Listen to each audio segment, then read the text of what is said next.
Canary Mugume every Saturday, 9 to 11 a.m. Only on Next Radio.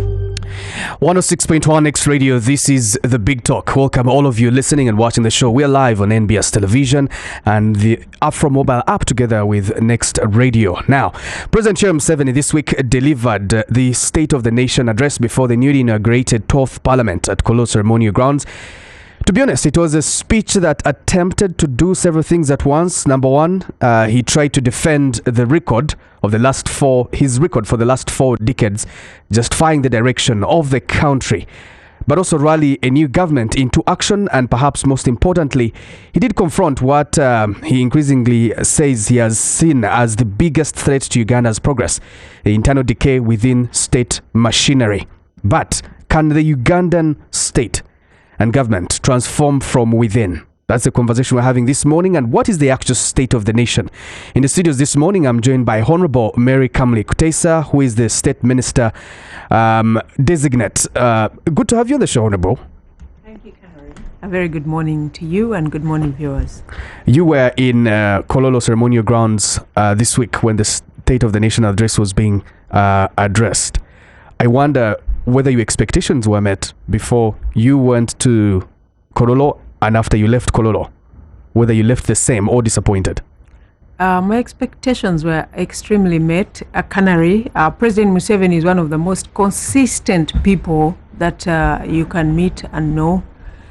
Throughout his campaign, throughout the whole year and years, maybe dating 40 years back, his message has always been anchored in social transformation. And for me, that was the key message that he delivered, social transformation. But this time round, asking other leaders to pick it up, take it on, run with it, without excuses. And there are 4 pages for me which are key out of what the president said in his speech. He repeated the same message 4 times, the same message 4 times. Canary, when someone makes a repetition, there is a reason, there is a message. You are the ones in the communication industry. Repetition has a message. Someone is trying to say, listen, get it right. Now, you open the president's conversation or that State of the Nation address on page 2. He said exactly the same thing. He repeated it on page 9. He repeated it on page 15. He repeated it on page 21. Let me summarize it for you on the first page. This is what the president said. He said, page 1, which he repeated on the other pages I have said, this is a call for no more, number 1, sleep. Stop sleeping, Ugandans. Number 2, he said, no more corruption. I mean, we're all fed up. Who is not Canary fed up of corruption? Number 3, he said, no more kukongola. That is now, he went in one of our native languages, and he uses many languages. But I believe when I say no more kukongola, many Ugandans understand. It's really laziness. Stop leaning on your hoe while someone else is working. He said, no more obusikuzi. No more kugumaza. No more kuhuzia. Yeah, don't divert somebody from the focus they're on. No more kuhenda. You're up early and working. There are people who are still sleeping and doing nothing, but they expect to be partakers of the same resources of this country. They're not contributing tax to it. They're not contributing anything to it. But when they fall sick, they expect the government to look after them. They expect to use the same roads you are using, who is contributing tax to it. So he said, don't kuhenda, no more kuhenda. And then he said, no more politeness. So it's time to talk the facts. You may like to hear it or you don't want to hear it, but it's time to talk the facts. After 40 years, one might wonder what took him so long to realize that people have been sleeping on the job. People have been taking away allowances to extend social services to the people. People have been kukongola indeed. I don't think it has taken him 40 years. If you look at his trajectory, he has always had interventions aimed at making a social transformation of every Ugandan. Let me just again give you a bit of that history. It's not like he woke up today to say, let's start doing this. He started way back. If you look at his manifesto of 1997, it had Entandikwa. Entandikwa, you recall that? That's 1997. It's not yesterday. It's 1997. Most of you were kids. Some of us were still in secondary school. But he was talking about Entandikwa. This is the season where Uganda was getting out of all the chaos of insecurity, and we're starting to say, now let's work. In 2001, we started off with NADS. In 2013, we went into OWC, Operation Wealth Creation. In 2022, we went into BDM. So it's not like he's waking up now to say, we need social transformation. He has been at it very consistently. I hear you, but these concepts do not sound new. When he talks about Sanja, no more sleep, he's referring to corruption, he's referring to laziness, he's referring to complacency and absentee leadership. These are not concepts that are very new to this government. Canary, we have to ask ourselves. You've just been appointed Minister of State in charge of Labour. You're going to encounter a number of public servants in the same ministry you'll be working in, who work from morning to 12 p.m. When they move out at lunchtime, they leave the coat hanging on the chair and never return. But at the end of the day, they're paid a salary. Absentee leadership. He was agitated and said he gets newsier when people ask for allowances to go and reach the people, and gives an example of him riding a bicycle to go and check on people in his early days. This, after 40 years, imagine the fundamental change now to Sanja, no more sleep, the gap in between there. One would wonder, why now? Canary, that gap is not with the president. It's with you and me and every Ugandan. It is you and me and every Ugandan. Because the leader has said this for the last 40 years. But you and I have failed to pick it. You and I have failed to do it. I'll tell you this.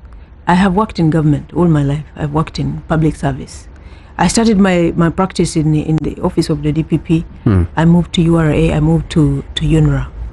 There's one difference I could tell you I have met in these places I worked in. When I worked in DPP, it was the normal laissez-faire government public service mentality, which you are defining and describing right now.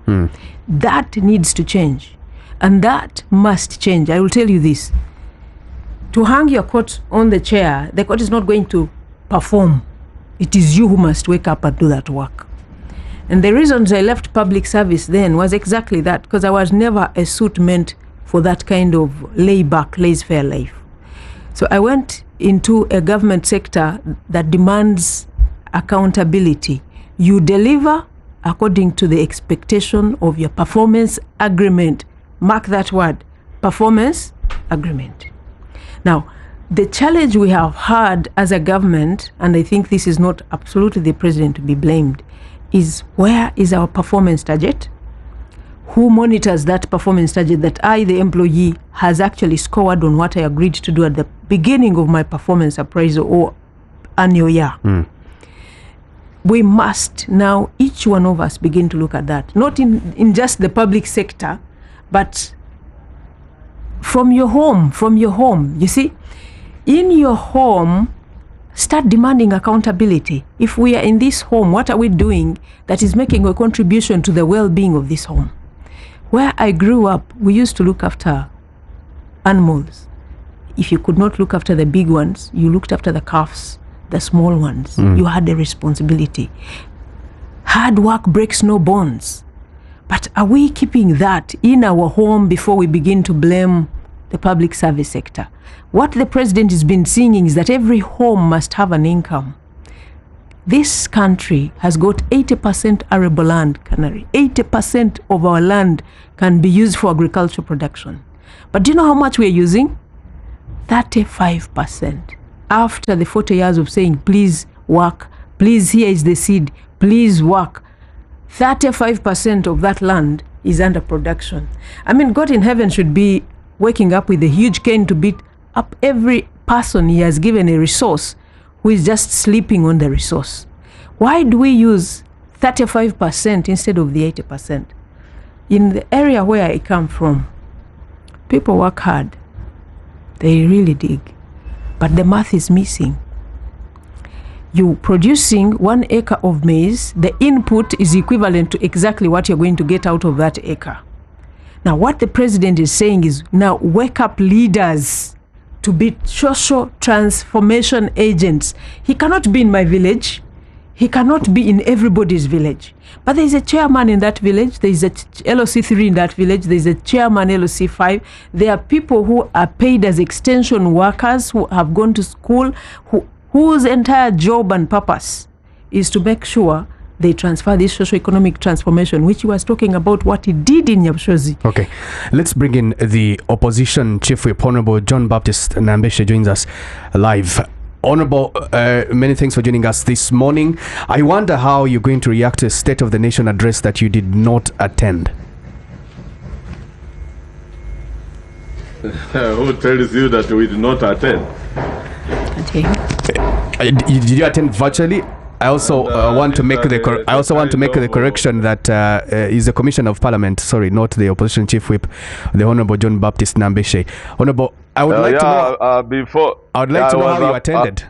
I was about to correct the mistake you made, but before I correct that one, I should correct the very one you have just made mention of, because you, the media practitioners, are fond of peddling a pack of white lies about opposition. There was no boycott of the State of the Nation address. There is a provision in our rules of procedure for virtual attendance. So majority of us, because of the Ebola outbreak, we chose to attend on Zoom. And what would be wrong with that? And it is not written anywhere that you first get permission to do virtual attendance. So we attended, the majority of us attended. And that's why I'm going to engage from an informed position on the State of the Nation address that was presented by the President at Kororo. Well, you also did not attend the previous State of the Nation address last year. I wonder whether there was Ebola too. Last year, indeed, I was involved in whipping members to attend virtually, because then even our rules had already been amended. You remember, rules of procedure were amended to include virtual attendance at the time when we had the pandemic of COVID-19.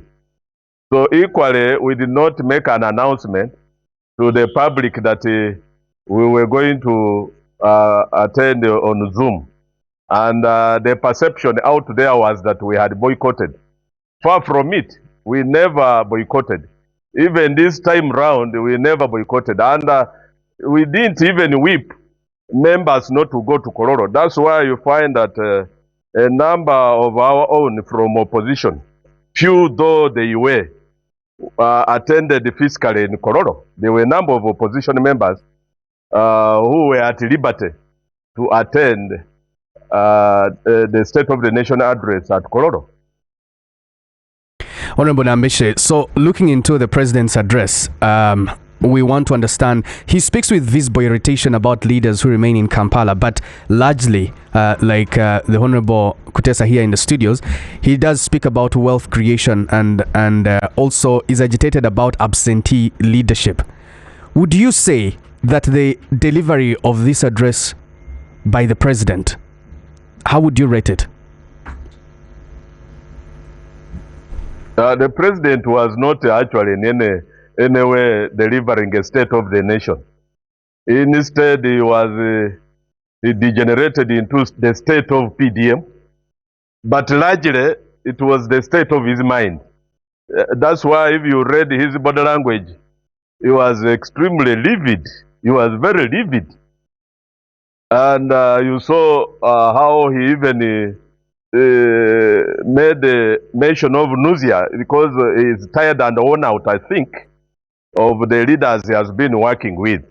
But again, if you look at the ministerial appointments, majority, almost 3/4, are the old guard that he has been working with, who claim to be sleepy. So, don't you think the few will be influenced by the majority who are the old guard? to go into slumber. But you remember, if indeed the slogan this time round is Kisanja, no sleep. Equally, it is similar to what it was in 2016 when he came up with a brilliant slogan, Kisanja kuna mchezo. Literally meaning term without any jokes. And it was coined particularly to open a war on corruption, just like he has just highlighted in his State of the Nation address, that this time round it is Kisanja no sleep, Kisanja no corruption. But we see year in, year out, the president recycling the very warnings he has been issuing to the leaders. You may talk of absentee leaders. That's not the reason for the couch of impunity that this regime has perpetuated 40 years down the road. Because if there is a serious war on corruption, the president should come out and stop crusading to preach to drink water when his leadership is drinking wine. What I mean is that there is a lot of more talk, but walking the talk is so short. The president is extremely long and lengthy on talking and issuing very aggressive warnings against the corrupt, but extremely very short on cracking the whip, on action. Because now I may give you the scenario, the most recent anyway, when we had the Mabati saga. And it is still with us. It is not far from this State of the Nation address. If the president were to stamp his foot in nipping corruption in the bud, he should have demonstrated by word and deed that all those that are adversely mentioned for stealing Mabati, right from the highest downwards, should have now, but as we talk, would have also done the Nandutu, because Nandutu has already gone through the normal process of judicial prosecution. She has been convicted, but I see Nandutu's case, Nandutu, as a sacrificial lamb because he's a smaller fish. Others who are on the list of the Mabat saga are the ones, the holders of much bigger offices than that of Nandutu. You can start from the vice president, come down to number 3, come down to number... In fact, from vice president, you come to prime minister. Before prime minister, there is a speaker in between there. Then there is the minister, then the minister of finance. Then there is another minister in that ministry of finance in charge of planning, Lugorovi. Then they are quite, the list is big. But you can imagine the selective prosecution of those that are at the lower end, at the lower elementary. Because look at even the huge sums of money that were misappropriated in the OPM that was meant for the survivors of landslides in Bududa. Only one person, one Kazinda, was prosecuted and convicted. Eventually, he's still serving his sentence. But the majority, including the then minister, the prime minister, the minister in charge of disaster preparedness and the refugees, the PS, the commissioner, these went scot-free, and they are actually they are in the open, they are free. So the fight against corruption, the president has done well in preaching against it, but he has not clamped down hard on the corrupt. You remember when the then IGG, the Honorable Betty Kamia, she came up with a very brilliant idea of fighting corruption, this form of corruption, by having to identify those lifestyle audit. The lifestyle audit was a very brilliant idea of fighting corruption. So that if you are to declare your wealth, then it has to be proportional to your earnings. Short of that, you would have to explain the source of income that could have enabled you to acquire that excessive wealth. But the president came out to rebuke her. And not only was she rebuked, but she was advised to actually to applaud those who steal public funds, but then invest within the country. What kind of fight for corruption would that be? If the vice is so bad, so much so, in fact, because I've heard from the member who is in the studio saying that corruption should be fought by all of us, right from the lowest nucleus, the family, you and I. No. The fight against corruption in Uganda is endemic and systemic. It requires provision of leadership. And the only person who is in the most privileged position to provide that leadership in the fight against corruption is President Museveni. Do you expect President Museveni to come willing to fight corruption? Do you expect President Museveni to come to Eastern Uganda to crack a whip on each and every district leader? Or when you as a member of parliament can be able to assist with that?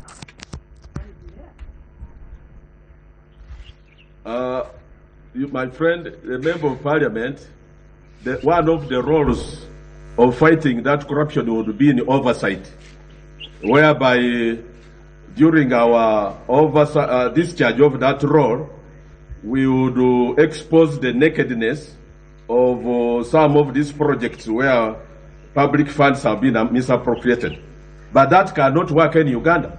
You remember that we members of opposition, even with the committees we have of accountability, the leadership we provide in those committees. One time we attempted to go to Luboa, where we expect the construction of the specialized hospital by Pineti to have been in advanced stages. We were blocked by the executive. When I was serving on the Committee of Natural Resources in the 10th Parliament, we visited the Albertine Graben, but we were denied access to the oil projects. Hello? Yes, Honorable. I hear you that you're frustrated even as a member of parliament in your oversight role. But let me engage Professor. So I'm not saying. Yes. Look here. The corruption has a whole a constitutional provision for the IGG, the Inspectorate of Government, that is supposed to fight corruption. I, for one, as a member of parliament, have even in the past, I've been involved in reporting some of those corrupt tendencies in the districts. But it has taken ages to investigate, let alone prosecuting any of these culprits of corruption. You remember what happened during the misappropriation of the Global Fund. The heads that we thought had rolled were again let free, let loose, and they are now in the open with lots of freedom. So this fight, you cannot say or blame it on other leaders, the lower leaders. It ought to come from above. If President Museveni was actually serious on the fight against corruption, he should have started with his own cabinet ministers. At one time, one of the most powerful ministers in the foreign affairs sector, who was the Minister of Foreign Affairs, the Honorable Kutesa. There was glaring evidence of him procuring a bribe, or rather being involved in wanton corruption. But was there even any attempt to have him investigated or taken through due process? Virtually nothing. He was left at large. Thank you, Honorable. The few you see who are prosecuted are the small fish. I hear you. So the let double me- talk, the double standards that are being exhibited in the fight against corruption can never nip this vice in the bud. Okay. Professor Rogers Bergayomo, many thanks for joining us in the studios this morning. Pleasure. President speaks with a lot of visible irritation about leaders who he say remain in Kampala instead of engaging communities directly, and says that this behavior Yes, of them, please. makes him feel nauseated. But after 4 decades in power, he gets to this speech and makes us believe that the problem is no longer simply about, for example, lack of policy or direction or plans or even resources, budgets, but the crisis is about implementation. Over time, if you look at Uganda's agenda of 2040, brilliant idea, Vision 2040 does exist. The National Development Plans, 4. Brilliant idea. Parish development mode exists, Emioga, industrial park strategies, wealth creation campaigns. But the distance between this policy conception and practical delivery, it remains enormous. After 40 years, do you think that there's anything new that can be delivered by the NRM government? Oh, after 40 years, one of the theory of fighting corruption, which would be more applicable in Uganda, is what in political science we call the Big Bang theory, whereby it is an overhaul of everything which is existing. And after 40 years, the NRM government should be humble enough to tell Uganda that we've achieved maybe on peace, on this issue, but on corruption, we've been weak. And you see also the fight against corruption is also a character. And in President Museveni's character of being a very tolerant man naturally is a vice which cannot help fight corruption. In Tanzania, President Nyerere, after 23 or so years, he was humble enough to say, you know what, the economy, I cannot handle certain elements of economy because of my character and because of historical issues, which I believe President Museveni should be, and the NRM should be humble enough to say we've achieved on certain issues, but going forward on corruption, we can't do much. Because, for example, even without using so many theories of political scholarship so that people say we are complicated, let's use just a simple, anyone listening to us can go on AI and find out what are the types of corruption.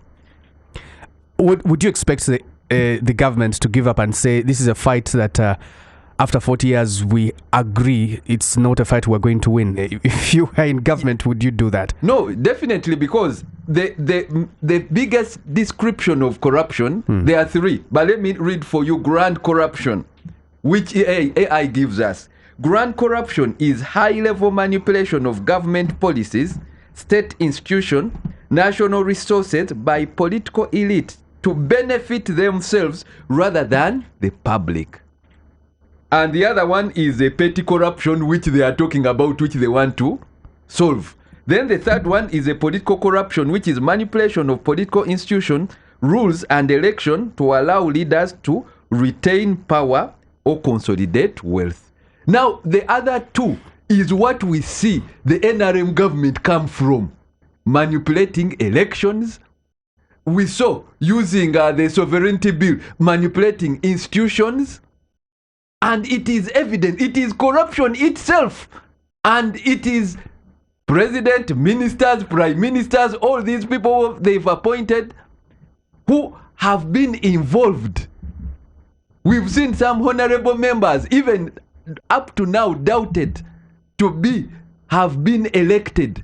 And now they've been given ministerial position. I saw one yesterday saying that for me, I'm going to fight local government corruption and everything. And that's in the name of Justin Namere. And yet the main corruption is the manipulation of government institutions, manipulation of elections. Now, how can you say these people who have manipulated elections, who have manipulated institutions, are, in the first case, candidates of corruption? And how are they going to now change the system of corruption. You are using the players themselves who have been elected, who have been appointed in these ministerial positions, are the victims, are the criminals of corruption. So we have to agree. The Honorable Mary Kutesa here says that perhaps it's not about the leaders, it's about me and you. And it's about looking at what you and I are able to do. For example, you have the present frustration brings out a number of issues: inefficiency within government agencies, complacency that is deeply embedded in the political leadership, but also in public servants. That the corruption is between me and you, as opposed to thinking that it comes from up to bottom. Indeed, the Honorable is right. It is everyone, including me and you, every Ugandan, including the priests, including the bishops, who they bring this, because some of them know the corruption money comes in and they are using it. And even you see, most of them were in the election period waiting for these leaders to. So that's why I've talked about the big bank method, whereby we need an overhaul. But why me and, first of all, from the leader, because the fish rots from the head. But also why me and you and everyone has been entangled, because we've steadily studied the character of President Museveni and the NRM for 40 years. And many of these people in public offices have seen that actually they don't bite. And in any case, some of these officers, including the ministers who have been appointed, I will give you an example, including even the institutions of government and even the public ones. Let me bring out one which is happening right now: the banks. Right now, all the councillors, all the MPs, by now more than 60% have gotten bank loans, of which they are going to take more than 50% of their earnings. So most of these people you're seeing, the councillors, and I'm talking as a former banker and I know it by statistics, they are not going to be earning anything. And the president knows it, and everyone knows it. All their salaries is going to be deducted by half of it at least by the bank. So how are they going to survive? So why are we pretending they are going to steal government money? They are going to manipulate government systems. From the beginning, the president is aware. And that's why even President Museveni was aware, and he told you, for the speaker, that I knew about all the properties. She asked me, the one now who is, they say, the flag board for the corruption. The president was aware. So the president is aware. And that's why even when he was giving them the 100 million of Kunaza Komfufu, he knew that they are in a bad situation. So all these guys are in a compromised situation already. All the MPs, all the ministers, they are in a compromised situation. And what they are going to do is, one, we have to survive. The money lenders are after them. So what will they do? They are going to touch these public funds and they don't expect anything new, using the same players. We're in a battle that is most likely not going to be won. It can never be won by the same team. It cannot. That is a joke, and we need to overhaul, and we need new players, not the existing players. Honorable Kutesa, the prof here is saying that it is very difficult for the system to transform from within. You're the same players, you're the same members of parliament, you're the same ministers, same government. As long as nothing fundamentally changes, this is a war that's not going to be won. Is he saying that we should ship ourselves to the sea and rate ourselves off? Or is the solution amongst ourselves? We are the Ugandans. I hate it for us Ugandans to start believing it all begins and ends with President Museveni, and we have no role in all this garbage. Does it not? Just because a minute. in his just speech, 1 minute. he says that part of the problem Please. is leadership. Who is a leader? I am a leader. By virtue of sitting on that microphone, Canary, you are a leader. You are an influence of thousands of Ugandans. What are you doing about telling them to work right, to work correct, and transparently? He is a leader, influencing so many others as a professor. Are you simply going to say there is nothing we can do? Hands up, woe, it is finished. There's an about MP, the big bang. Please don't interrupt me. There's an MP who is seated on the other side and is saying, look, I am useless. I can't do anything about this corruption. I am helpless. I am clueless. Why did you ask the people of that constituency to elect you if you are useless, helpless, and cannot, in fact, change the situation we are in as Ugandans? If we can't do anything about it, why don't they just, walk to the sea and drown? Who is going to change us? Where are they going to come from? Let us not look at one man. He has done his best. And I will tell you what, he found us at 3.6 billion. Yeah, in terms of GDP, we are up to 69.3. If you use the forex exchange, we're up to 197. If you use the PPP method, that is growth. He found us at life expectancy of 43 years. Kanara, I don't know how many years you have. You'd be about to die now. We are up now to the biblical age of 70 years. Honorable, I think that what Honorable John Baptist Nambeshe and Prof are saying is that why don't you walk the talk? Now he gave examples. We all need to walk the talk, Canary. We all. This is why we can't just say the president must deal with corruption. The president is not in the university where he's teaching. If he's a professor, you're in government. You should set precedents. If he's a professor in that university, are there kids who are complaining because somebody is taking marks for sex? Are they there? Should that be President Museveni, or should just that be the professors who are in that university? We all have a problem. Let me tell you something. One time I go and I give a cow in a church. I will not mention the church. A huge bull. I gave it to the church. Do you know, the next priest came to ask me why I don't give. That's when I learned that for the 10 years or so I had been making a contribution to this church in terms of the animals, because that's where my tithe was going. It was never going to the church funds, it was going to the individuals. They were sharing it there and then. Is that President Museveni? This is the church. Okay, let's take a break. We'll return with those opinions on corruption after this break. 106.1 Next Radio. On the line, I'm joined by Honorable John Baptist Nambeshe, who is a parliamentary commissioner. Honorable Nambeshe, before I let you go, I just thought I should engage you one more time, looking into some of the submissions here. The president has, for a long delivery of the State of the Nation address, heavily relied on personal storytelling to reinforce the argument of economic transformation, talking about communities embracing commercial production. And he repeats that every State of the Nation. My question to you is, looking at his political philosophy that is deep-rooted into production, encouraging people to produce, even deep down on village level, making sure that money is available at parish level, programs like PDM, Emyoga, the 4-acre farming model that remains central to his administration's economic strategy. Do you see this strategy taking us to a $500 billion vision of an economy that we all want to see? No, far from it. What I saw this time round in this 2026 State of the Nation address, the president again successfully painted a very, very rosy picture of the economic transformation through PDM. And then also on peace, highlighting also the wealth creation.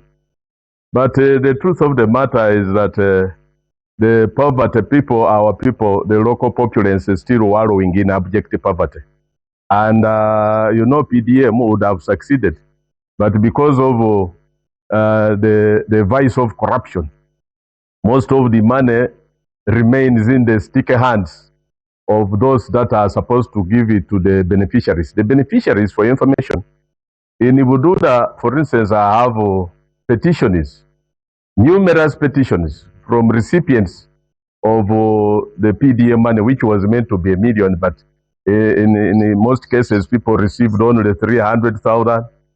Those who were lucky, they got at least $500,000. That's 500,000.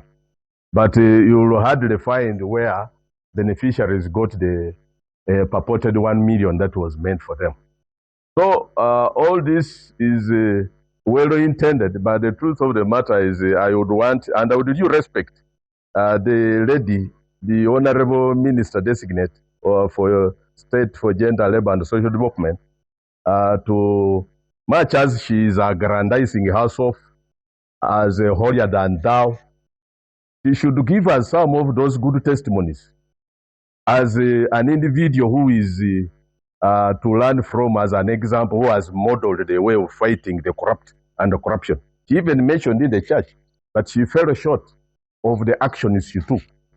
And she should also be schooled or learn to be teachable, to get to know the doctrine of separation of powers.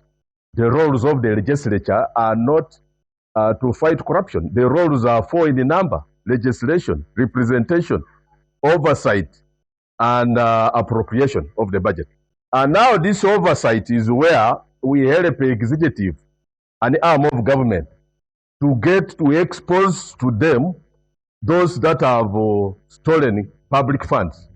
For the executive to implement, to enforce the law on them, to actually ensure that this that. Okay, we'll try to fix that little glitch in tech and get back to Honorable Nambeshe in just a bit. Honorable Kutesa, I wanted to ask, in Mwenge South, do you have testimonies of people who, you said you grew up in a community where they're rearing animals? To date, 40 years later, from 1986 to 2026, 40 years later, you still have the same communities who sell milk at just 1,000 shillings. The poverty is still eating up these communities. They have to sell their animals to be able to take children to school. There is no money moving in that, particular economy of subsistence. So, do you see these programs really transforming Uganda to a $500 billion economy? That we have all failed to face and answer is the reality is that the leader has a role to play, and we're not playing that role as yet. In the area which you're talking about, recently I took leaders to a training at Nyakana's farm. Leaders who have land, more land than Nyakana, but are in absolute poverty, while Nyakana is earning millions per year. It's a learning gap. And this is where the president is passionately saying, I used 20 or 40 shillings then to teach my people. This is why I came into politics. Exactly that, to teach our people that you can transform with the resources around you. The team I took, I have one example I'll give you. There was a gentleman who had 1 acre of land, all in the town council in Chenjezo district. He had not used it for anything for years. When he went to Nyakana and realized Nyakana was earning about 120 million from 1 acre where his home is seated, he went back and decided to use that 1 acre of land which he had just abandoned. His coffee is now flowering. That's what we need to do. Passionately engage our communities to change, show them you can transform. So as a leader, this is what I want to do. Teach my people that this land which you have as an idle resource is what God has put in your hands to be rich. And that's what we are doing. So I am out saying, let's grow coffee. We are growing coffee. In the next 5 years, we're going to be talking real money. We are going to do agriculture. So this 80% land lying idle, every leader, including the leader, Honorable John on the other side, the people should not be lying in poverty. If you are there and you're a useful leader, go tell them to use that land. Let me tell you, Canary, there is no place in this country where you put a chicken on the market and you don't get the market that day, here in this country. But each one is costing 40,000, and there are so many families that cannot afford 40,000 in the entire month, just 40,000. So if we teach them that, look, you can keep some birds, you can keep some goats, you can grow coffee. This idle land, if we turn it into production, we are going to change. So why don't you teach them? We have started. And this is the time we're saying, wake up. Every leader must wake up. We cannot still keep pointing at the President Museveni. Let me tell you, Canary, what he's talking about is not just words. I was invited by Reverend the name goes off my head, to preach at Karukarunji. Karukarunji, I was staying in the Antonde and driving to Karukarunji every morning. I walked or drove through these farms the president is talking about. That was a turning point in my life. So I wish the Honorable John could visit, and I wish many leaders could visit, because the example is real. These people have changed. Many of them can't even write their names. They cannot read and write, but they are rich. Why? That passionate transformation which the president took to the community has worked. So we must each one do the same. Okay. Now, thankfully, I have been given a transformational ministry. The purpose and main role of the Ministry of Gender is socio-economic transformation. I want to use my voice to do exactly what the president did 40 years ago. Honorable Nambeshe, the logic is straightforward. Commercial agriculture generating household income. It also expands local markets, increases tax revenues, creates industrial demand, stimulates broader economic growth. Are you saying that in Manjia constituency there are no people who are benefiting from these wealth creation programs of PDM and Emioga? And if they are not, why don't you just teach them to do the basic? In Manjia, we are not complaining, but the peasants that have been there for time immemorial ever since the NRM took power are still the very peasants who are working on subsistence hand to mouth.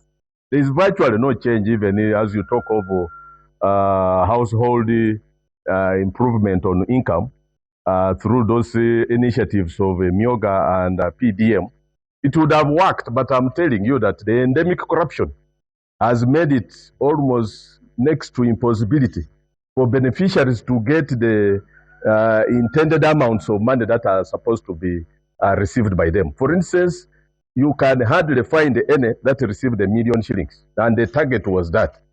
The majority of them received 300,000. But we are losing, we are losing the point. The good lady, the good minister, state, gender, labor and social development is being diversionary.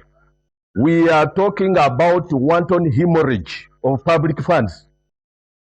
And that is where we expect the president to walk the talk.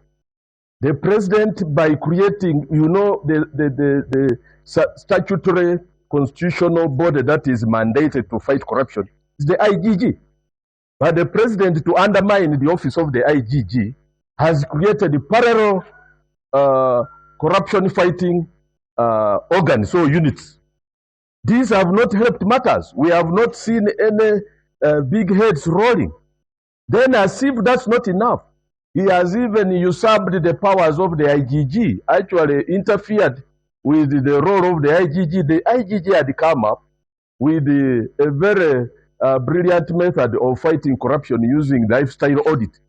But she was quickly stopped in her tracks. And not only that, she was eventually relieved of her duties and another one occupied the office. Now, all those interferences to one who is a keen observer of the goings on, the so-called fight against corruption, would say that President Museveni is never ever serious on standing his foot down on fighting corruption. And that's why I wanted her to know one or two things. Honorable Nambeshe, what does corruption have to do with you encouraging people to grow coffee so they can earn household income? Who tells you that we have not done that? There is an issue with the mindset, the mindset of our people, the wananchi, the citizenry. And in fact, it was included among the pillars of PDM. But this one has been the least attended. Actually, those who have been administering this PDM have virtually done nothing on mindset change. We expected that through mindset change, programs and even the media, for instance, these local FM radios would be used to disseminate information down to the wananchi to get to know first to get, knowledge is power. And the oxygen of knowledge is information. When you get that information to the people, to know how the culture, to learn the culture of savings, and not to depend on only hand-to-mouth subsistence farming, that change would have helped matters. But short of mindset change, this good lady who is a good preacher, who has already offered passionately to go preaching and engage through crusading, will not change anything unless the mind, and the mind is the standard of a man or a woman. Everything revolves about the mind. If the mind is not changed, then another 40 years will elapse before you see any tangible transformation, socio-economic transformation, which is being preached by the good NRM government. Okay, so what you're saying is, anyway, Honorable here had a question for you, but what you're saying is that on the macro level... Come again? What you're saying is that on a bigger scale, macroeconomics, it's going to be very difficult to see transformation. That's true. You are spot on. You are spot on. It is going to be more... It is going to take, as you know, you have just mentioned it, the pledges that were made by the president. Has it gone off? Hello? We still hear you, Honorable. You remember the pledges that were made in the State of the Nation address of 2025 by the president. One of those was growing the economy from 50 billion USD to 500 billion USD. And now look at what was expected of him in this State of the Nation address that he has just presented. He was expected to give an accountability to account for the pledges he made, including that of in the oil and gas sector. He had said that we would get the first drop of oil by 2026. This time round, in his State of the Nation address, he was conspicuously silent on the oil and gas and the updates he used to give to the public whenever he would have an opportunity to make. This time round in the State of the Nation address, he had to dodge that one. And there were over 16, in fact, about 16 pledges which were not fulfilled. We expected him to account for the failure to have honored the pledges that he had made in the 2025 State of the Nation address. Now, when he gives a rosy picture about PDM and highlighting wealth creation, which is not resonating exactly with what is on ground, then you see the president more of talk, but short of real tangible action. Even in the fight of saying that there will be no sleep, there will be no corruption, now everybody has to highly doubt whether that is enforceable by President Museveni. Let me first bring in Prof. Hello? Yes. Seems I'm off. No, you're on. Prof, there's a number of things that were given limited attention. When you look at the figures that the Honorable Minister here is talking about of transformation from 1986, they look pretty good and believable, and indeed they are evidence that the economy has transformed. We are not where we were in 1986. However, today, what people want to feel is how does this progress translate into a broad-based social security or improvement of the quality of the life of the ordinary citizens? While these numbers may tell one story of progress, the lived experience of ordinary citizens tell another experience. What do you think are some of those things that were given limited attention in the State of the Nation address? First, I would give credit to President Museveni in mobilizing people to work. I've been testimony that this PDM, you go to the ground and ordinary people have received that money. And probably, even as we criticize him on mobilization and going on the ground, we might never have a Ugandan leader as President Museveni has done. And that's why I'm saying we give him credit for that part and tell him to rest and forget about fighting corruption. Because on that, he has done it. And as this money goes to the people, The only problem why PDM, for example, will not be successful, yet it is a good program, is that when people then study the system, and these are the implementers, the technocrats, they know how to beat the system, especially the corruption system. Honorable Kutesa here talked about those areas. I've seen them because these are my neighborhoods, even much more. But even then, that corruption we are talking about, which is, let's say, in Yabushozi, in Mbarara, the kind of transformation which is there, is not in other also regions of the country because of that kind of interference with corruption. Because somehow the resources which the corrupt resources end up in some communities more than other communities. So basically what I'm showing you is... Are you saying that certain individuals from specific communities are more corrupt than the other? No, I'll tell you, for example, I'm trying to understand that area she's named, and which is, like I've told you, in my neighborhood, is a community before 86 where there was no iron roofed house, where everything was grass thatched, where people were living in poverty. However, the transformation, as much as President Museveni is right about talking and mobilizing the community, but more of it is more of political benefit. And that's why some of us think about rotational leadership. If you took that leadership for 40 years to Karamoja, if you took it to Nambeshe's place in the Elgon, they will also receive some of those resources.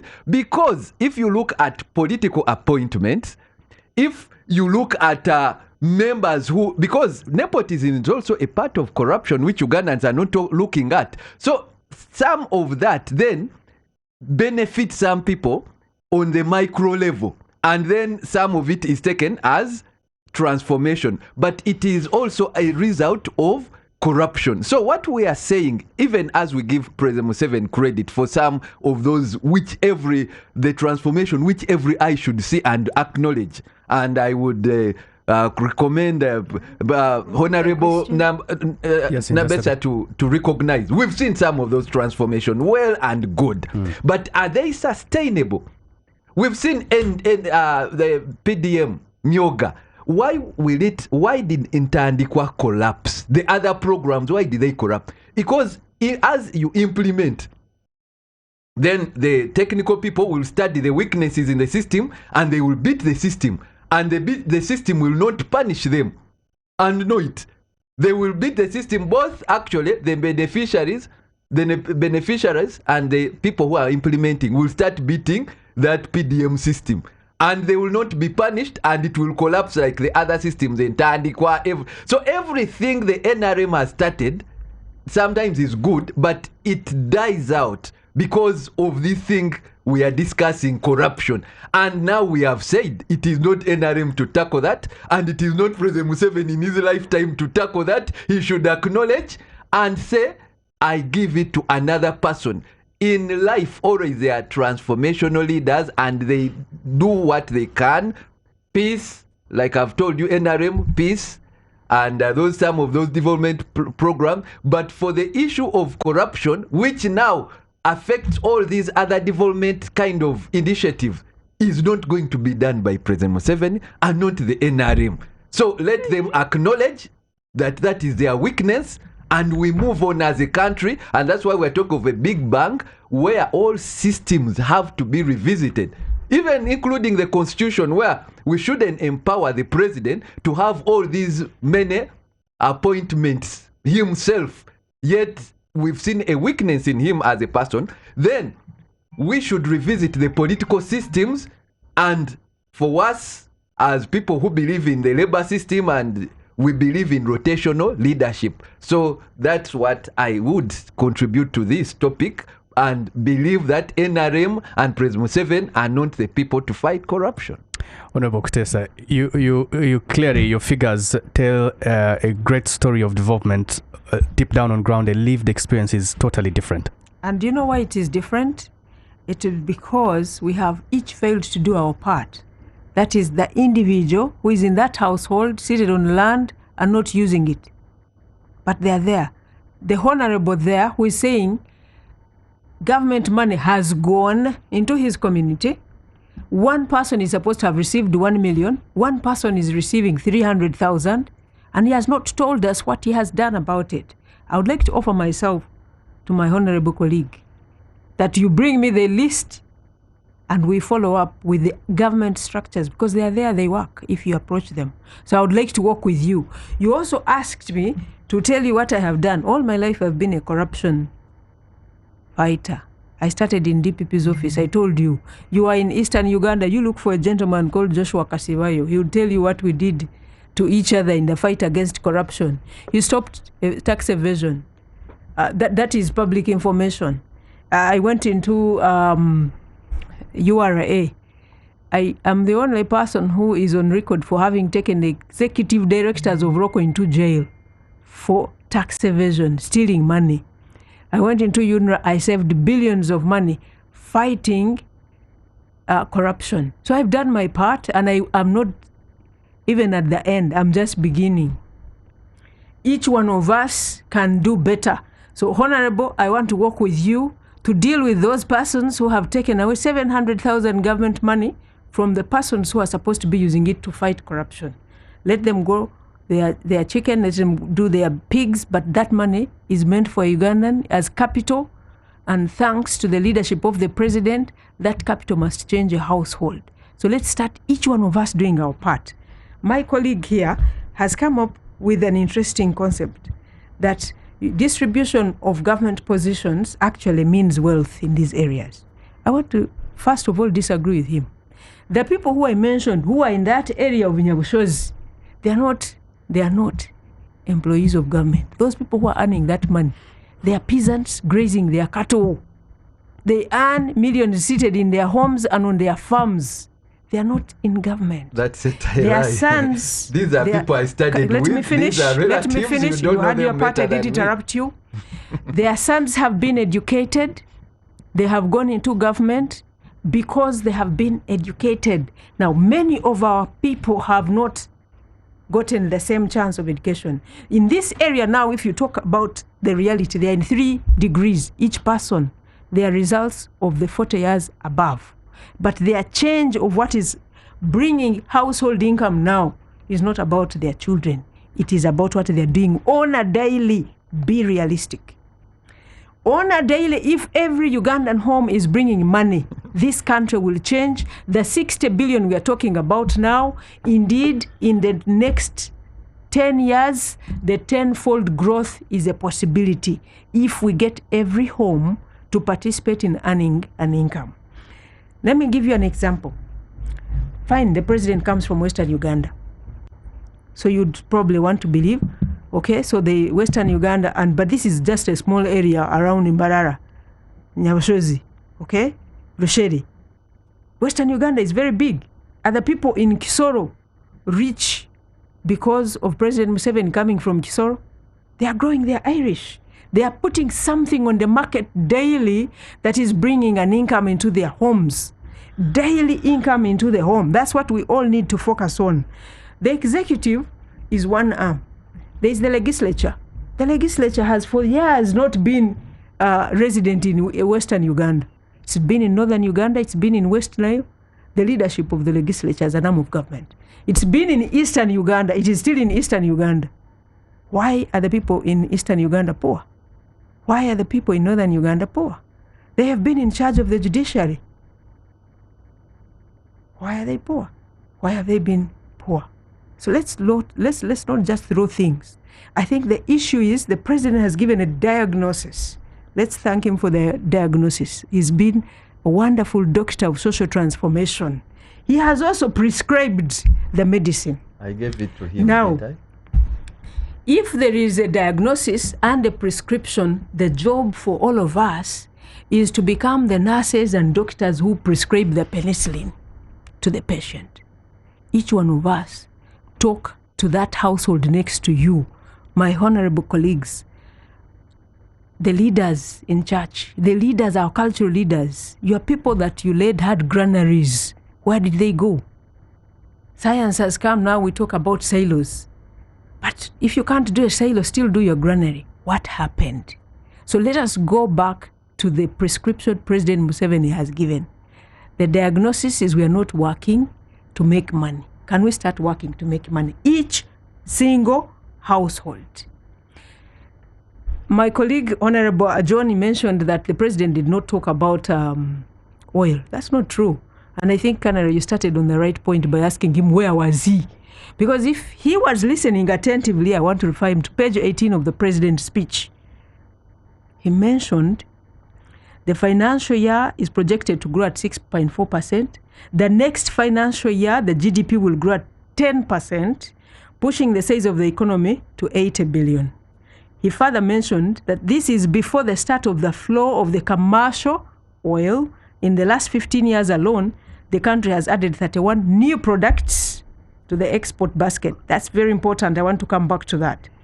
He mentioned further that Uganda now exports manufactured goods, including pharmaceuticals, refined gold, steel, ECT products, ceramics, and others. So the oil is on schedule. That's what is in the President's State of the Nation address. Allow me to mention something which is key here. 31 new products added to the export. In the last 12 months, they earned us 18 billion US dollars.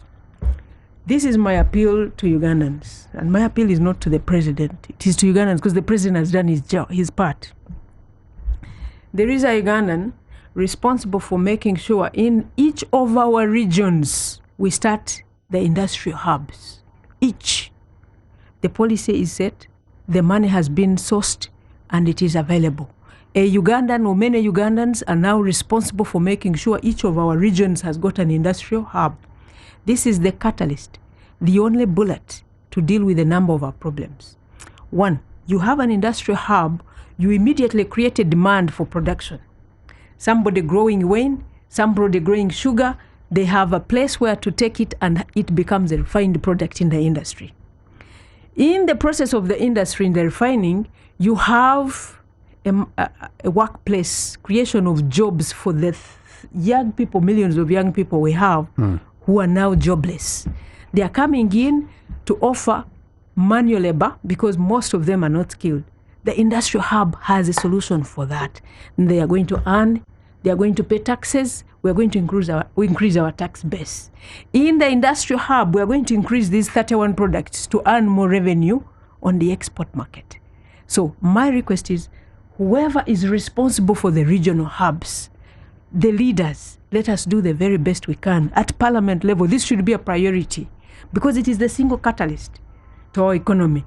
Make sure these regional hubs have started. If it is stopping every resource, every financing, let's stop it, start the industrial hubs, then the next 5 years we do something else.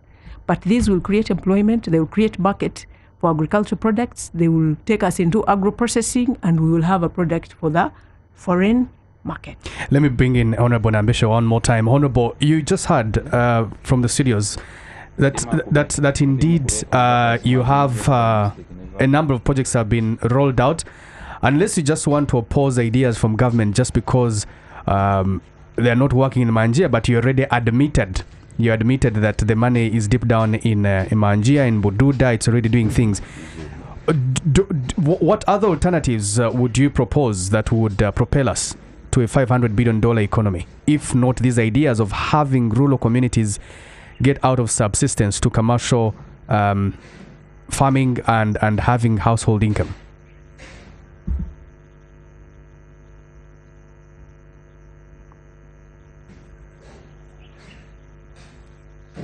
Probably not listening to you.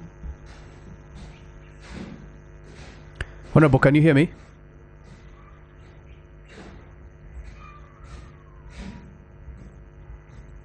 Okay, we'll get to Honorable Nambeshe in just a bit.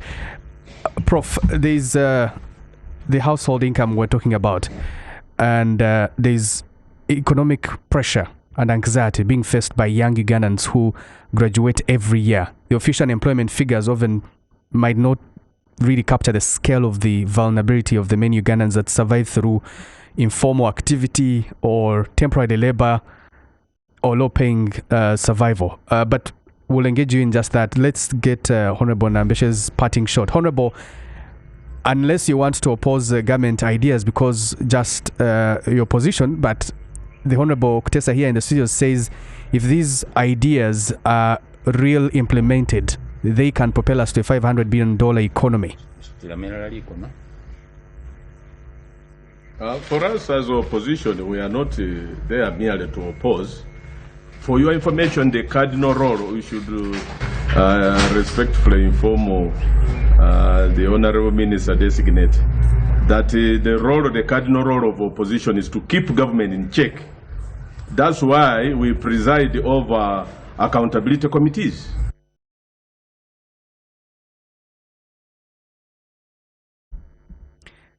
And the departments, the government, the executive hardly prosecutes them. You remember most of the reports we have, like in Kosase and Parker Central Government, have never seen the light of day, blocked by executive again. Anything to say? So opposition is well-intentioned. We would want to expose the nakedness of those that are in the regime, left, right, and center, stealing public funds. But we have not received the complimentary attention or attention from the executive to support the fight against corruption. She has just mentioned something to do with the, yes, that the president mentioned the oil and gas sector in his speech. That's not true. She has even quoted a wrong page, because I've perused through the entire State of the Nation address. The president fell short of giving the usual updates about the oil and gas, which he had actually pledged to be ready, the first drops of it to be ready by 2026. It has not come to pass. And we expected him to give more timelines and or even the challenges that the oil sector is grappling with. But he never did that. So for her to come out to defend vehemently what she's not aware of, to me, it looks like a rivalry and excitement that comes with some of these colleagues that are freshly appointed to this. Well, he says that to allow to have a teachable spirit, to know some aware of, rather than trying to defend the indefensible. Hello? Yes, Honorable Nambeshe, your parting shot. My parting shot is to appreciate the professor for the spot-on, accurate exposition, how he has dissected the regime and its failures as far as fighting corruption is concerned, but also to thank the Honorable Minister Designate for coming up with the old guns blazing, even when the truth of the matter is what she's trying to protect and defend, has 40 years down the road let the Ugandans down. You can emulate countries like Tanzania. The late Joseph Pombe Magufuli, in just a 5-year term of office, he provided leadership on the fight against corruption. And it came to pass that in Tanzania, within that 5-year term of office, well, that's Honorable John Baptist Nambeshe. But let's take a break. When we return, I want us to talk about one of the things that were given limited or no attention at all: the youth that occupy almost 2/3 of the country's population, but most importantly, they are underemployed and unemployed. What's the best way out? Talk with Kanari Mugume every Saturday, 9 to 11 a.m. only on Next Radio. 106.1 Next Radio, this is The Big Talk. We're also live on NBS Television discussing the State of the Nation address. And in the studios this morning, I'm joined by Professor Rogers Bargayomwe, who is a political analyst and scholar, together with the Honorable Mary Kamli Kutesa, who is the Minister of State in charge of Labor under the Ministry of Gender, Labor and Social Development. And it is there that I want to begin on the demographics. One of the underlooked or that was given limited attention is the official unemployment figures that are glaring in our eyes.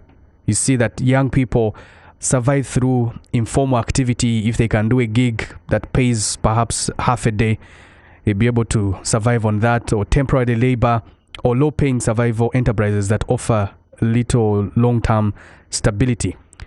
What they want is social security, to know that for the next 1 year I have employment and I'll be earning and I'll be able to save this percentage of my income. But they do not have that guarantee. You find university graduates driving borders. Skilled youth remain underemployed. Even when they get employment, they are underemployed. Urban centers continue to absorb all these large numbers of young people. Economically, it creates economic anxiety. There's no continuity, and that's a big problem. Prof, what do you think is a silver bullet to this?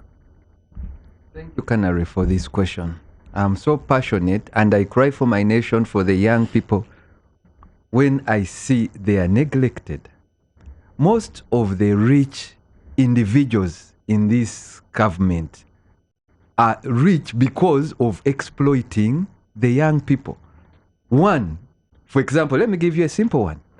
They don't pay NSSF. They don't pay minimum wages.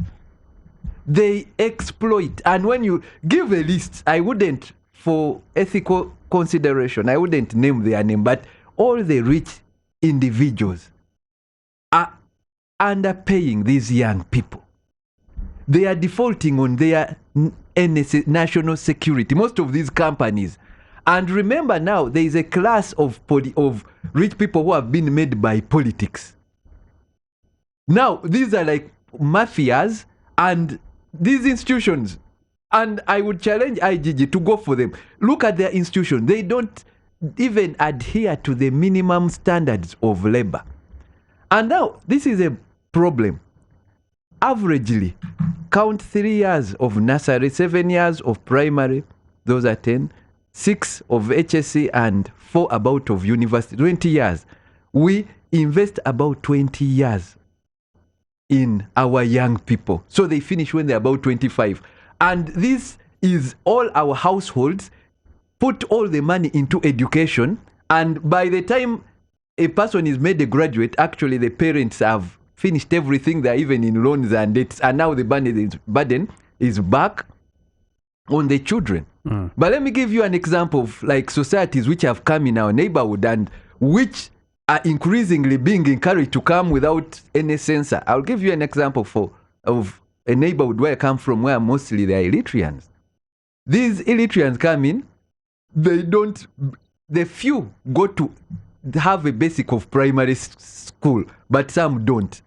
So they are becoming like the Indians who came, the coolies, where they have an advantage in business. The moment they come at 6, as we invest 20 years in education for them, they're already in business. So by 12, 16, someone is an experienced businessman. Because this government, the NRM government, has no policies to make sure these people also are in school or even to pass on our cultures. And I'm challenging the Minister of Labor now. They never pass on our cultures to them, or even I've been in these communities, they don't sensitize them like what should be done on any refugees or foreigners. There is no sensitization. So at 16, when they're in business, a Ugandan has been studying for the last 13 years. For the last 13, I've told you, it's actually 20. And then most likely with just 5 years of experience, some with 10, how will they compete? How will these two environments compete? And that's why you see that this economy, what Ugandans don't know, is about 75 supported by Asians. Because of that culture I've told you. They start with the business. Then ours only education. It's not like fair, like how you would say in Europe or America, in the Western, everyone starts, even when you go to seek asylum, they will start you with the educational system. You have to go into their system, then they tax you. And some of these communities, by the way, know how to evade taxes.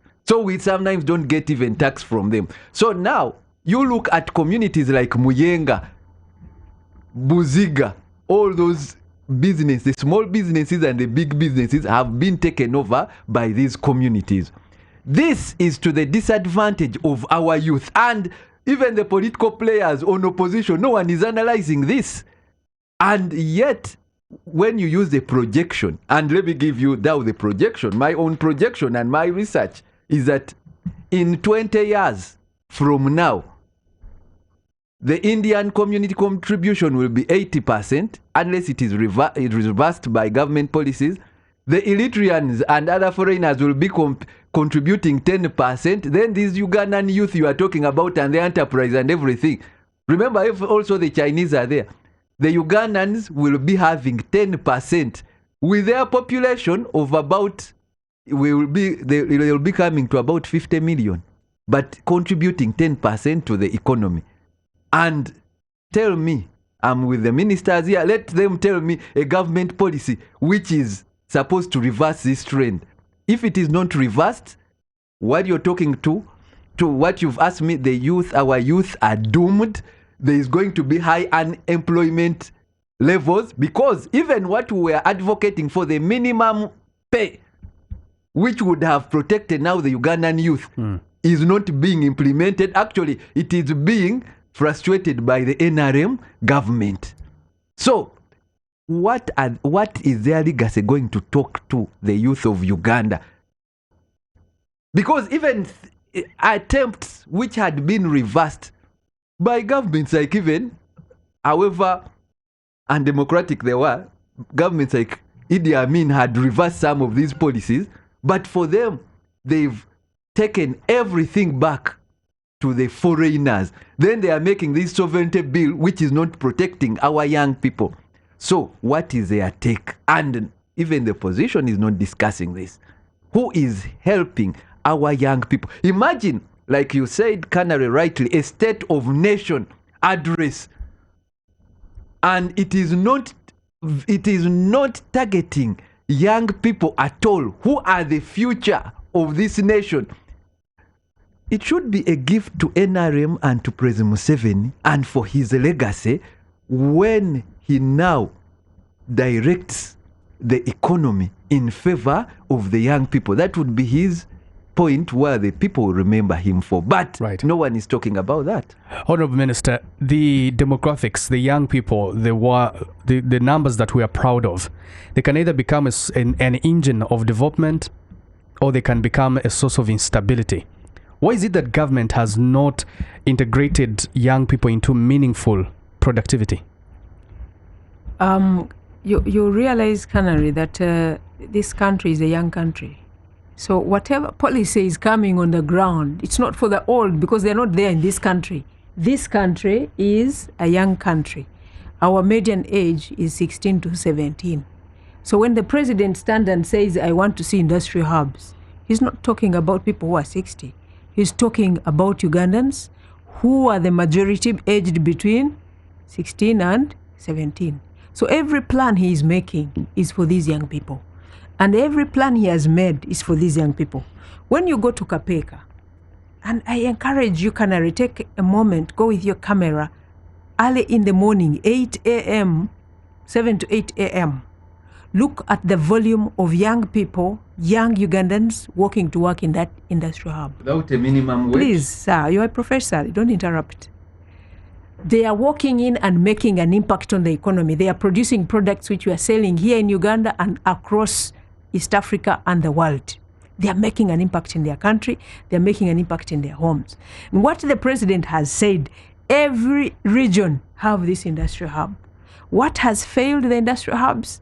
Small, minor conflicts on land involving central government and local leaders with selfish interests. These are things which we need to iron out. Because once the industrial hubs in these areas start, once they commence, you immediately have a problem of over 30,000 jobs solved in that locality. So these plans are not for the elderly. They are not going to pack tiles. They are not going to mix these things in these industries. They are not going to make wine. It is the young people. So the solution is already provided. It is the action implementation of every leader responsible for bringing it to the table. And this is what the president is saying: no sleeping. Everybody who has a job, let's get up and do it. Now, the solution, further in my view, for the young people has been very, very well stipulated in NDP4. NDP4 is one of the most wonderful policies Ugandans have written. And I'm really proud of the team, the executive director, Dr. Joseph Muvawala, and the entire team have produced for this country a document. If we pick it and implement it, I assure you in the next 10 years, we shall not be a poor country. We shall not be a low middle income country. We shall be a middle income nation. What are they saying? They're saying, let's do 10 times more, 10-fold growth. If you're a professor in a university, teach 10 times more. If you are hosting a program here, do it 10 times more for the good of your country. Whatever we are doing, 10 times more. If I am a farmer and I am growing 1 acre of coffee, I am now required by my country to do 10 times more. 10 times growth fold strategy. If we pick it and run with it, it has 4 pillars. Pillar number 1 is agricultural industrialization, which is where I'm saying the potential of the jobs for the young people in this country is in agricultural industrialization. Food is a commodity that will always be on demand. So we can create food on the garden, we can create food after the factory, and that chain produces jobs, that chain produces income, that chain employs young people. 10 times more for agricultural industrialization. So this is Honorable Minister Frank and team. This is Honorable Minister in the skilling education sector. 10 times more, 10 times more. Essentially, Ugandans, we need to think about this statement very hard. If I have been coming and working on my desk as an extension worker, normally, what your country is asking of you now is do it 10 times more. So think about that plan and actually implement it. Each one of us. It is a responsibility that we owe to ourselves, to our children, and to the descendants that will come after we are gone. Item 2 is tourism and the service industry. So much potential in this country for tourism, which we have not tapped into. 10 times more strategy of growth for our industrial tourism. The creative industries fall in here, and the young people are very, very, very, very keen on making money out of this industry. So for me, as a state minister, and I'm very happy I have a general who is extremely alert on the needs of this country, we will definitely do a lot to make sure the creative industries and the young people in that area are given opportunities to exploit their potential. The market is the entire world stage. So we'll do the best we can there to improve creative industries. Mining and industrialization in the mining area. The president said oil is on schedule. It is not on schedule just in words. When you drive across the oil region, you see the infrastructure is laid. Is it laid just to be beaten by the rain and the sun? No. The money is coming. The money is definitely going to go. The oil is definitely going through those pipes, because there is no mad person who would put those pipes there if the oil was not going to flow. So Ugandans have hope that the president is saying this Chisanja is Chisanja, no sleep. You wake up yourself. Everybody, let's wake up and do what is right. Now, the last one, again for the young people, is ICT. We are exporting now labor, and by the way, Canary, I'm in charge of gender and culture, not in charge of labor, just for the record that people don't think I'm usurping my colleague's docket. I'm in charge of culture and gender. We are exporting now most of our young people to work in the Middle East. But there is potential to export more even when they are seated here in the ICT sector.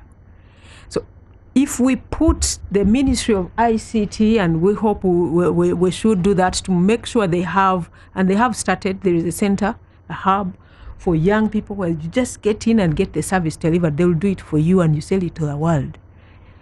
Let them start selling their services to the world while they are seated here in Uganda, enjoying this beautiful nation, beautiful weather, but selling their labor to the world and earning in dollars. So those are things we need. Young people are very create the environment where they can thrive. Absolutely, and we have started. And I'm telling you, you are taxing mobile phones that are coming onto the market. You have mobile data that is extremely expensive from the telcos. That feedback is wonderful, Canary, and I don't think the government is deaf. So let's receive it. Let's analyze where the potential is, and but it allow has become the young people. It has become an old song. Young people want to feel like they're integrated into the system, so they can be able to you have to be mindful that a lot of it also is coming in not exactly to add value.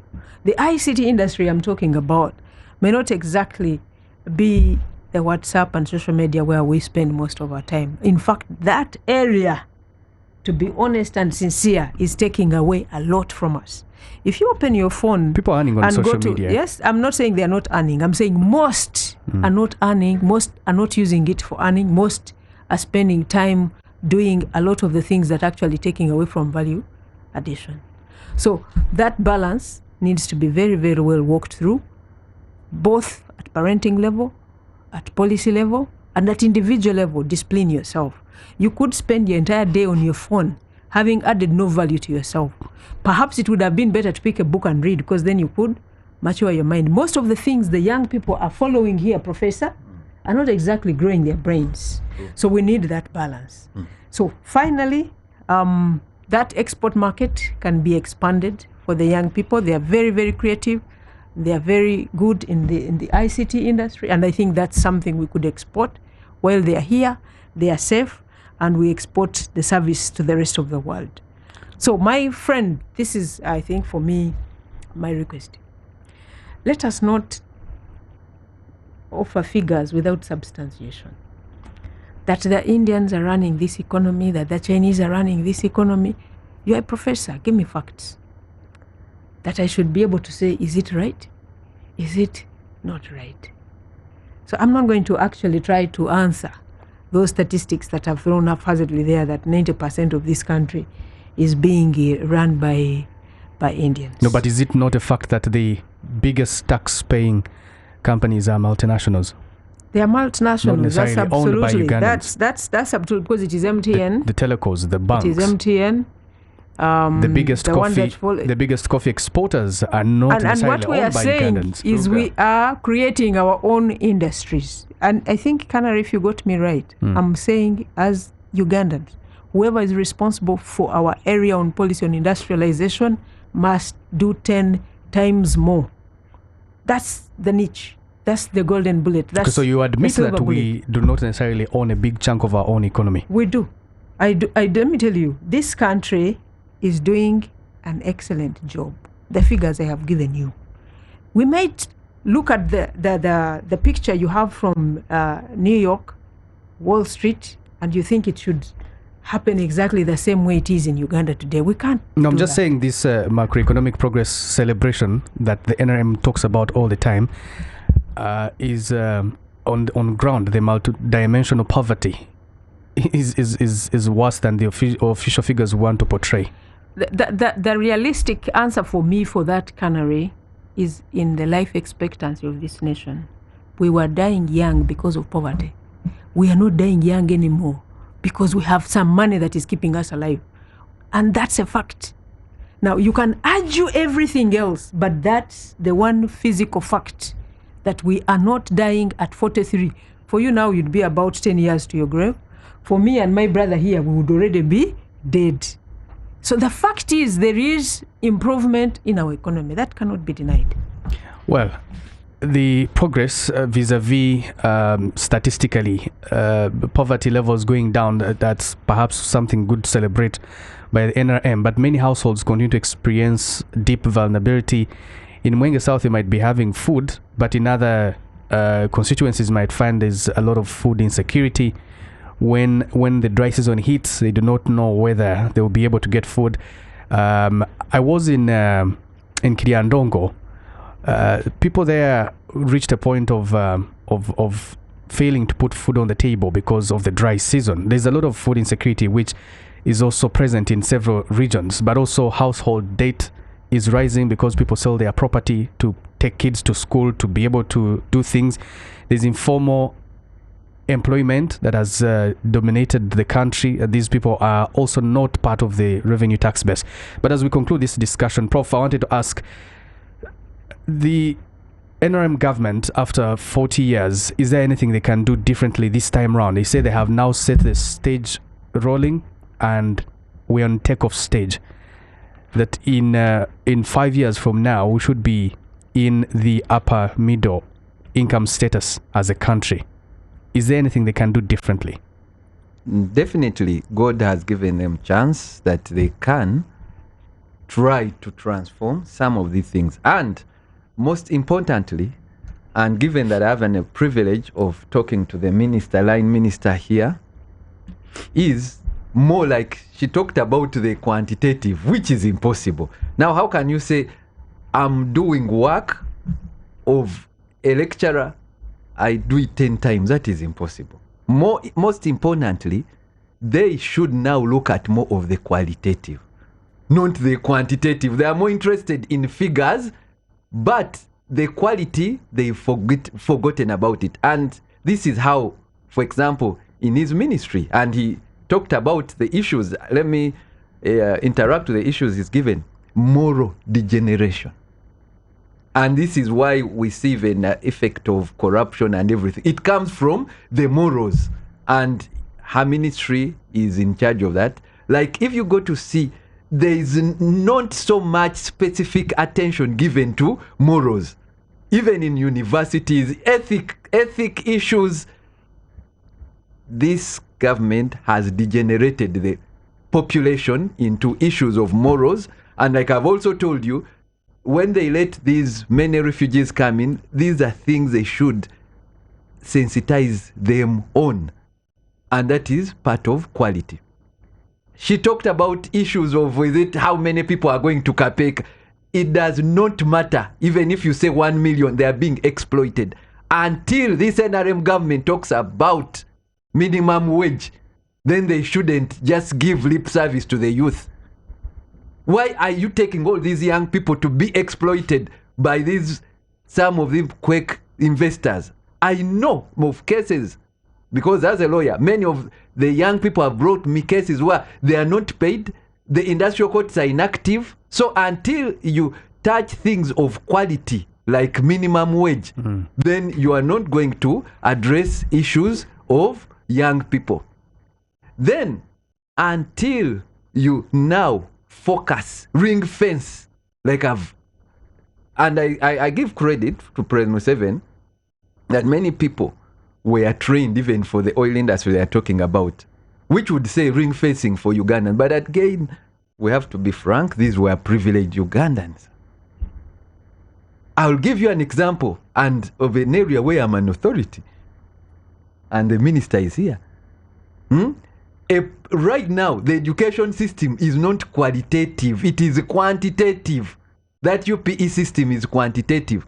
We have a school, like I went to Ntare School, St. Mary's College, Kisubi.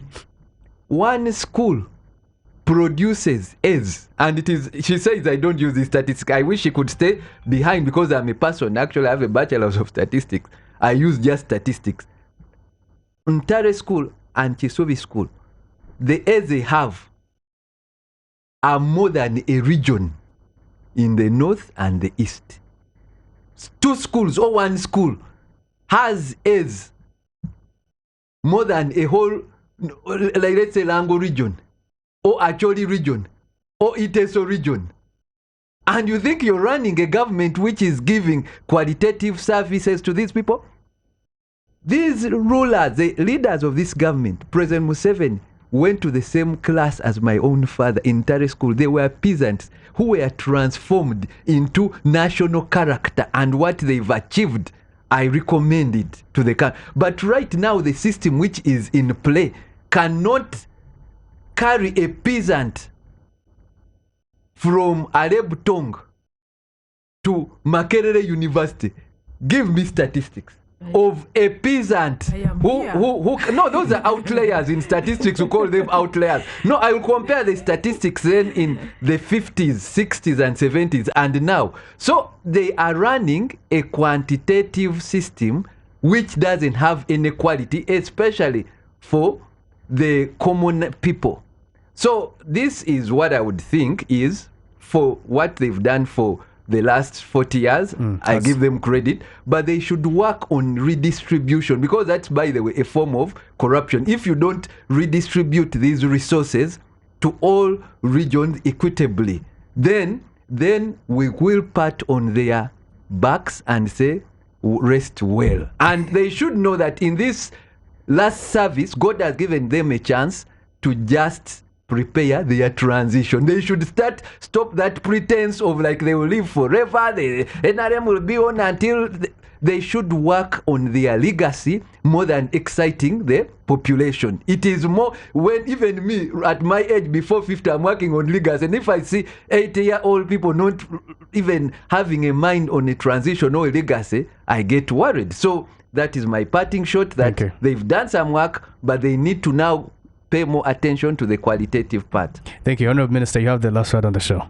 Thank you so much, Colonel. Let me start from his last word, the parting show, that they should work on the legacy and prepare for the exit. Yes. I want to give him the assurance that NRM is not going anywhere as a party.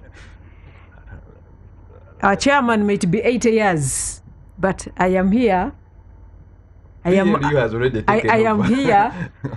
I am not 80, and we are going to stay, and we are the only organized party that will lead this country for the next 100 PLU years. has already taken over.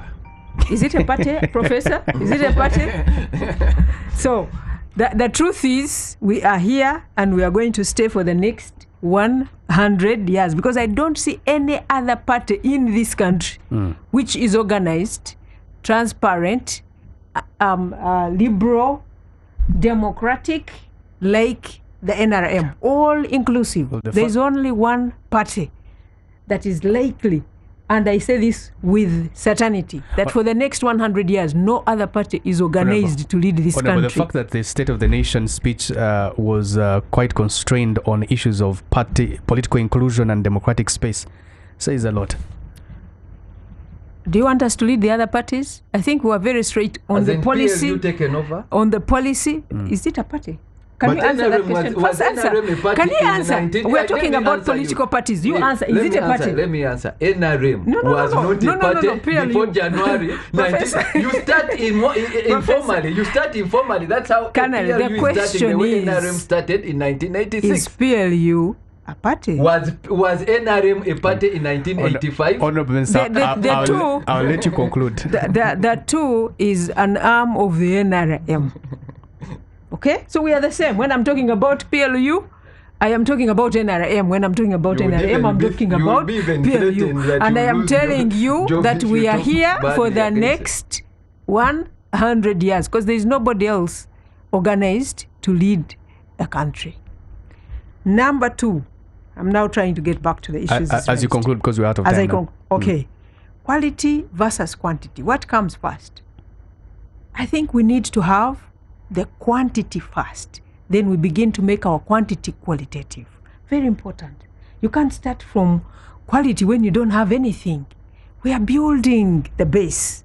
So we must bring in everybody and slowly and steadily transform that into the quality issues. That's very important. You're a professor, you know that. Morals. We cannot start saying the Ministry of Gender is responsible for morals. No. There's an English saying which says charity begins at home. It knew that there would be a ministry responsible for culture and gender and religion. But why does charity begin at home? The morals you are training your child will either produce a thief for this country, or they will produce a man of integrity. So can we look at the home issue and the children we are raising from our homes? Ooh. That's the beginning. Yeah. What we are sending out to the community is what is coming out of our homes. When the president wants to appoint ministers, he's not going to go to Kenya or Congo. He's going to look at the population of the masses he has, who have been raised in our schools, in our universities, and he will appoint from those. We don't see that sometimes. So it is us. We don't see him appoint people with morals Professor, sometimes. discipline requires that you listen. Please. It is us who produce the leaders. He can only choose from us, and the leaders can only reflect who we are. Honorable Minister, your last word on the show. I want to take back the country to the pages I mentioned with the words President Museveni has so passionately redefined for us. The no more words. No more laziness, no more sleep, no more corruption. Thank you so much. Thank you very much, Honorable Minister, for speaking and honoring our invitation, and to you, Professor Bargayomwe, for honoring our invitation, and to the Parliamentary Commissioner John Baptist Nambeshe, who was live for us from Bududa. And to you, the audience, many thanks. Let us know what you think about the State of the Nation address. The hashtag online, we're using hashtag NextBigTalk. Big Talk returns on Monday, 7 to 8 p.m. My name is Kanare Mugume. Good morning and enjoy your weekend. Big Talk every week. Discussions around current affairs take center stage.